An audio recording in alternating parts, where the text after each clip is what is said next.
இதுவரை இல்லாமல் கணவன் மனைவிக்குள் ஏற்பட்டு வந்த கருத்து வேறுபாடு, உடலில் ஏற்பட்டு வந்த பிரச்சனைகள், நோய் நொடி விலகுதல், தகாத எண்ணங்கள், அதாவது இளைய சகோதரருக்கும் நம்மளுக்கும் இல்லாத கருத்து வேறுபாடு. விக்னேஸ்வராய நமக. வெற்றிவேல் முருகனுக்கு அரகரோகரம். அரகர நம பார்வதி பதையே. அரகர மகாதேவா. தென்னாடுடைய சிவனே போற்றி, எந்நாட்டவர்க்கும் இறைவா போற்றி போற்றி. உங்கள் அபிமான அனந்தலை வாழ் ஜோதிடர் வேலாயுதத்தின் நன்றி கலந்த வணக்கத்தை தெரிவித்துக் கொண்டு இந்த பதிவினை காண இருப்பது என்னவென்றால், சுக்கிர பெயர்ச்சி 26/8/2024 முதல் 20/9/2024 வரைக்கும் இதுவரைக்கும் இல்லாத, அதாவது சுக்கிர பகவான் இதுவரைக்கும் ஓரளவுக்கு சுமாராக இருந்தார். இந்த முறை கன்னி ராசியில் வீட்டிருக்கக்கூடிய காலமாக, அதாவது 26 நாட்கள் கன்னி ராசியில் நீச்சகதி பெறக்கூடிய காலமாக இந்த காலத்தை, ஏன்னா முன் உதாரணம் என்று சொல்லக்கூடிய அழைப்பில் அதை பற்றி விரிவாகமாகவும் நாம் கொடுத்துடணும். ஏன்னா அவர் ஆரம்பிக்கின்ற காலம் அந்த உத்தர நட்சத்திரத்தில் 3 பாதங்களை கடக்கக்கூடிய காலங்களாகவும், மீதி இருக்கக்கூடிய அஸ்த நட்சத்திரத்தில் ஒரு 4 பாதங்களை கடக்கணும். அதுக்கப்புறம் சித்திரை என்று சொல்லக்கூடிய 2 பாதத்தை கடந்து அவர் நீச்சகதி பெருந்து நீச்ச பங்கத்தையும் ஏற்படுத்தி, அதாவது நீச்சகதி என்றாலே ஒரு மனிதன் மறைவு ஸ்தானம் என்று தான் சொல்லுவேன். நீச்சகதி என்பது வலுவிழந்து காணப்படுவதல்லவா, அந்த வலுவிழந்து காணப்படுவதை கூட இந்த முறை வலுவிழந்து காணப்படாமல் நல்ல நிலைமையில் இந்த சுக்கிர பகவான் ஒவ்வொரு ராசிக்கும் மேஷம் முதல் மீனத்துக்கு வரைக்கும் எவ்வாறு பலாபலனை வழங்குவார் என்று பார்ப்போம் வாருங்கள். எனது அன்புள்ளம் கொண்ட கடகராசி நேயர்களே, இந்த சுக்கிர பகவான் நம்மளுக்கு 11ஆம் அதிபதி, அதுவும் இல்லாமல் 4ஆம் அதிபதி கூட. 4க்குடையவனும் அவரே, 11க்குடையவனும் அவரே. நீச்சகதி 3ஆம் இடத்துல பெறுவது என்பது இளைய சகோதரன் சகோதரி கம்யூனிகேஷன், இதுவரைக்கும் கட்டாய் போயிருந்த கம்யூனிகேஷன். 3ஆம் இடம் என்பது வெளியூர் பயணம் என்று சொல்கிறோமில்ல, அந்த 3ஆம் இடத்துல நம்மளுக்கு வெளியூர் பயணங்களை ஏற்படக்கூடிய காலங்களாக இந்த காலம் இருக்க பெறப்போதையா. நல்ல ஒரு முன்னேற்றம் தரக்கூடிய இடத்துக்கு தான் சுக்கிர பகவான் ஒவ்வொரு முறையும் வராரு.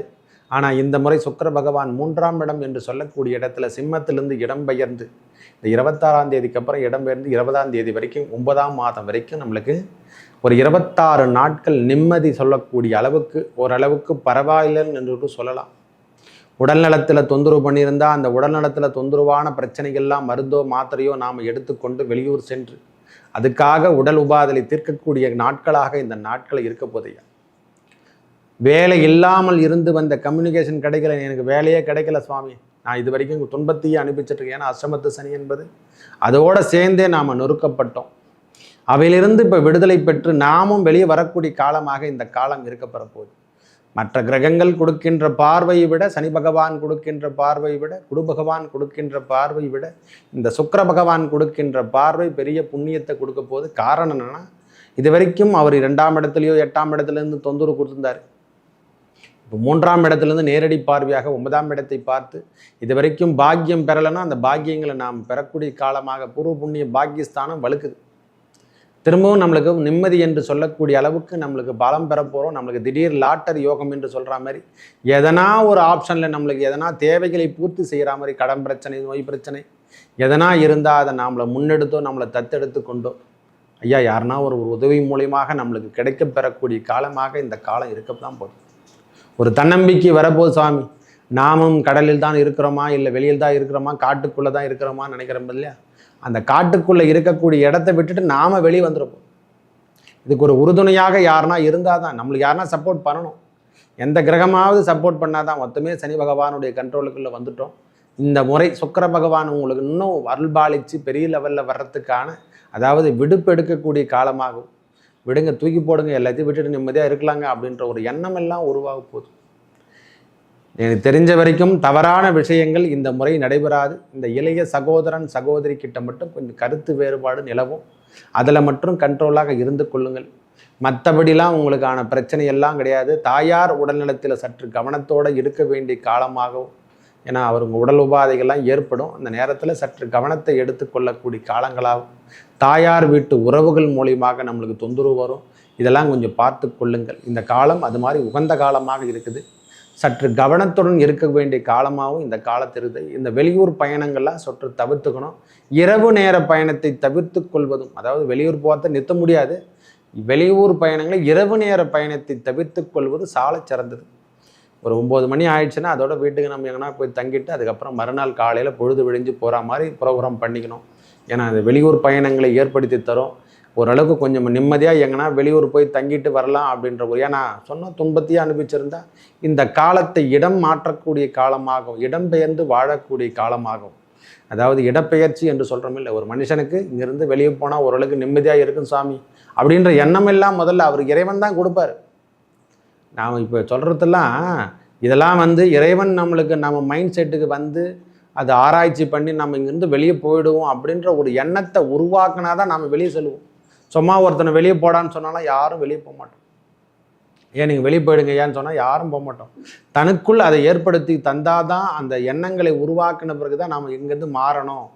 அதுக்கு எதனா ஒரு கம்யூனிகேஷன் கொடுத்து அந்த ப்ரோக்ராம் நம்மளுக்கு ஆஜர் பண்ணி சரி செட்டப் பண்ணி அந்த கார்டு மெமரி சிப்பு நம்ம மண்டைக்கு ஏற்றினா தான் அந்த எண்ணங்கள்லாம் உருவாகும். நம்ம மூளைக்குள்ளே சென்ற பிறகு தான் எல்லாமே நம்மளுக்கு கிடைக்குமா.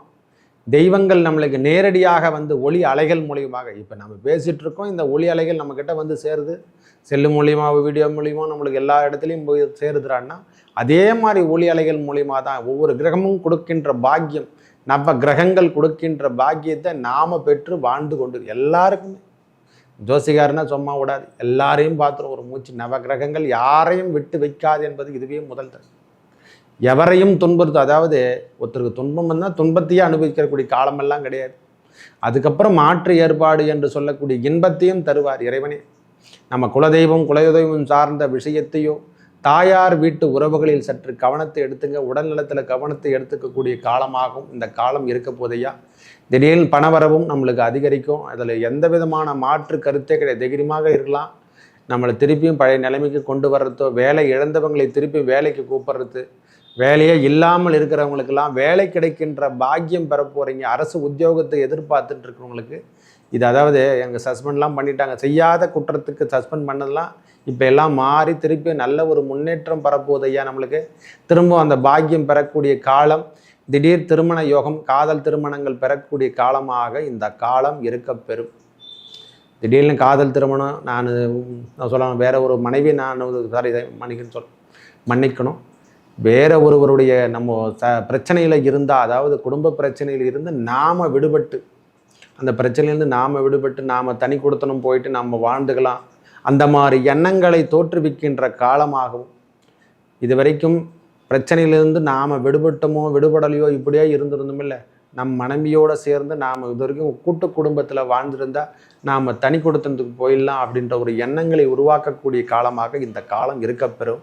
பிரச்சனையிலேருந்து நாம் வெளிவரக்கூடிய காலமாக இந்த காலம் இருக்கப்பெறும். ஒரே வார்த்தை சொல்லப்போனால் நாம் பிரச்சனையிலேருந்து வெளிவர போகிறோம் சாமி. பிரிவினைகள் இது வரைக்கும் ஏற்பட்டிருந்தால், கணவன் மனைவிக்குள் கருத்து வேறுபாடு, சொந்தங்களில் இருந்து வந்த கருத்து வேறுபாடு, கடன் பிரச்சனையில் மாட்டோம், அதெல்லாம் எல்லாத்துலேருந்து நாம் மீட்டெடுக்க போகிறோமா. நிம்மதியாக எங்கன்னா போய் தனியாக தங்கிடலாம் சுவாமி, நம்மளுக்கு வேணாம், எந்த உறவுகளும் நம்மளுக்கு தேவையில்லை, கூட பிறந்தவங்களும் சரியில்லை, கூட இருந்தவங்களும் சரியில்லை, நம்மளை காப்பாற்றுறவங்களும் சரியில்லை அப்படின்ற ஒரு எண்ணம் எல்லாம் இந்த காலத்தில் உருவாகி நாம் தனியாக சென்று விடலாம் என்ற எண்ணமெல்லாம் இப்பொழுது உருவாகும். காலத்தின் கட்டாயம் சில நேரத்தில் வண்டி வாகனத்தில் சற்று கவனத்தோடு இருந்துங்க. ஏன்னா இந்த நேரத்தில் அதெல்லாம் பழுதாகக்கூடிய காலமாக இந்த காலம் இருக்கப்பெறும். நல்ல முயற்சி என்று சொன்னால் இந்த காலத்தில் உங்களுக்கு வேலை சார்ந்த விஷயத்தில் பெரிய முன்னேற்றம் காணலாம். வீடு கொடுக்குற, அதாவது வீடு சார்ந்த விஷயத்தில் நம்மளுக்கு எடுக்க முடியல, கடன்லேயே லாகிங் பண்ணியிருந்தால் அந்த கடன்லாம் தீர்க்கக்கூடிய காலமாகும். எதனா ஒரு ஃபைனான்ஸ் ரீதியாகவோ அல்லது நம்மளுக்கு கூடிய வருமானத்தை நாம் அதிகப்படுத்தி இன்னொரு தொழில் செய்யக்கூடிய பாக்கியத்தை பெறப்போகிறோம். இது வரைக்கும் ஒரு தொழிலே செஞ்சுட்டு இருந்தோன்னா இன்னொரு தொழில் அடிஷ்னலாக சேர்ந்து நம்ம மனைவி மூலியமாக அதை செய்யக்கூடிய பாக்கியத்தை பெற்று, இல்லை தாயார் உறவுகளின் மூலியமாக நம்மளுக்கு கிடைச்ச தொகையெல்லாம் நம்மளுக்கு மீட்டெடுக்கலைன்னா அந்த தொகையெல்லாம் இப்பொழுது சேரப்போகுது. தாயாரோ தந்தையார் விஷயமோ எல்லாமே நல்லா இருக்குது ஐயா இப்போதைக்கு. ஏன்னா அதெல்லாம் எப்பவுமே கம்யூனிகேஷன் ஒரே நேரத்தில் ஒரே விதமாக நம்மளுக்கு கிடைக்காது. தந்தையார்விடம் இருந்து வந்த சொத்துக்கள் சார்ந்த விஷயத்திலையோ நாம் அதை கொடுத்தா அதிலிருந்து வெளியே வந்துடலாம் அப்படின்ற எண்ணம்லாம் இருந்தால் அவையெல்லாம் இப்பொழுது பெறப்போகிறோம் சுவாமி. கடகராசிக்கு இது ஏற்புடைய காலமாக விளங்கப் போகிறது. ஏன்னா இந்த சுக்கிர பகவான் கொடுக்கின்ற பாக்கியம் பெறப்போகிறார். ஏன்னா நீச்சகதி இருந்து நீச்சபங்க ராஜயோகம் பெறக்கூடிய காலம். எனக்கு தெரிஞ்ச வரைக்கும் ராஜயோகம் முழுவதும் அனுபவிக்கின்றவர் யாரானா இந்த கடகராசிக்காரங்க தான் இந்த வாட்டி அனுபவிக்க போகிறாங்க. ஏன் சொல்கிறேன்னா, அவர் 4ஆம் அதிபதி 1, 2, 3, 4ஆம் அதிபதியாக வராரு. அவரே அந்த அமைப்பிலேருந்து 3ஆம் இடத்தில் நீச்சகதி பெறுவதும், ஏன்னா அவரே தான் பாதகாதிபதி. உங்களுக்கு கடகராசிக்கு யோகக்காரகன் அல்ல, அவர் நீச்சகதி பெற்று உங்களுடைய பார்வையால் செவ்வாயால் அவர் நீச்சபங்க ராஜயோகத்தை பெற்று குரு பகவானாலையும் அந்த ராஜயோகம் பெற்று இது வரைக்கும் கம்யூனிகேஷனே இல்லைங்க, எனக்கு வெளியூரே கிடைக்கல, நிம்மதியே இல்லாமல் ட்ரான்ஸ்ஃபர் கிடைக்கல எனக்கு அப்படின்னு நினைக்கிறவங்களுக்கெல்லாம் இந்த மாற்றங்கள் வேலை சார்ந்த விஷயத்திலையோ வேலை கொடுக்கல் வாங்கலில் இருந்து வந்த பிரச்சனை அதெல்லாம் பெரிய முன்னேற்றத்தை கொடுக்கின்ற காலமாக இந்த 26 நாட்கள் நிம்மதியாக இருக்க போகிறீங்க. ஒரே வார்த்தை சொல்லப்போனால் பரவாயில்ல, சில பிரச்சனைகள் இருந்து தான் ஆகணும், வேறு வழி கிடையாது, சிலதையும் கடந்து தான் தீரணும். நம்ம இந்த காலத்தில் மருத்துவ செலவுகள் அதிகரித்ததெல்லாம் நன்மையை தரக்கூடிய காலமாகவும் அதெல்லாம் எல்லாத்தையுமே வெளியே வந்துடுவீங்க. அந்த நோய் நொடியிலிருந்து வெளிவரக்கூடிய காலமாக கடகராசிக்கு ஏற்புடைய காலமாக நிம்மதி தரக்கூடிய காலமாகவும் இந்த வெள்ளிக்கிழமை தோறும் அந்த 6 to 7 சுக்கிர ஓரையை பயன்படுத்தி கொள்ளுங்கள். இந்த சுக்கிர பகவானுடைய ஓரையில் இந்த நேரத்தில் நீச்சகதி பெற்று நீச்சபங்க ராஜயோகத்தில், ஏன்னா இந்த காலத்தை திருப்பி திருப்பி நான் ஏன் சொல்கிறேன்னா, சுக்கிர பகவானை வணங்கினாலே போதுமானது. உங்கள் வாழ்வில் ஏற்பட்ட அந்த மகாலட்சுமி வேறல்ல, சுக்கிர பகவான் வேறல்ல, வெள்ளீஸ்வரர் என்று சொல்கிறோம் இல்லை. ஒரு மனுஷனுக்கு அந்த சுக்கிரன் இல்லையின் திருமண பாக்கியம் இல்லை, திருமண உறவுகள் இல்லை, இந்த காதலாகட்டும் காமமாகட்டும் குழந்தை பேராகட்டும் எதுவாக இருப்பினும் அந்த சுக்கிர பகவான் ஒருவர் எல்லாத்துக்குமே சுகபோகத்துக்கு, ஒரு மார்க்கெட்டிங் பண்ணுறோம், ஒரு பிஸ்னஸ் பண்ணுறோம், எல்லாத்துக்குமே அந்த சுக்கிர பகவானே உயர்ந்தவர். அவர் இல்லைன்னா இல்லை, எதுவுமே இல்லை. சுக்கிரன் இல்லையேன் சுகபோகமே இல்லை, அவன் வாழ்வில் சொந்தம் என்பதே கிடையாது. அவர் சாமியார் தான், என்ன மாதிரி சாமியாராக தான் இருக்கும். நம் வாழ்வில் மேலும் நல்லதெல்லாம் நடக்கிறதுக்கு இந்த இறைவன் முருகப்பெருமானை வணங்கி வர உங்கள் குலதெய்வ அருள் கிட்டக்கூடிய காலமாக இந்த காலம் இருக்கப்பெற போது நல்லதே நடக்கும். நன்றி, வணக்கம்.